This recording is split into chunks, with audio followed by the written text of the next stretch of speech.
Sir generally appendicitis అంటే ఏంటి sir? Appendicitis అంటే ఏదైనా సరే ఒకదానికి ఇన్ఫెక్షన్ కానీ ఇన్ఫ్లమేషన్ కానీ వస్తే సైటిస్ అంటాం. అపెండిసైటిస్ ఇన్ఫ్లమేషన్ ఉంటే అపెండిసైటిస్, ఇన్ఫెక్షన్ అంటే అపెండిక్స్లో ఇన్ఫెక్షన్ వస్తే అపెండిసైటిస్ అంటాం. అపెండిక్స్ అనే పార్ట్కి వచ్చింది కాబట్టి అపెండిసైటిస్ అంటాం.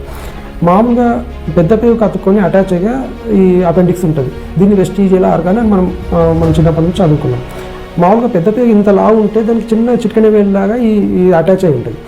పెద్ద పేగులో మోషన్ వస్తుంటుంది, మళ్ళీ వెళ్ళిపోతుంటుంది, ఎవాక్యువేట్ అవుతుంటుంది, డైలీ తయారవుతుంటుంది, ఎవాక్యువేట్ అవుతుంటుంది. అట్లే అదే ప్రాసెస్లో అపెండిక్స్లో కూడా కొద్దిగా పోతుంది, మళ్ళీ బయటకు వచ్చేస్తుంది.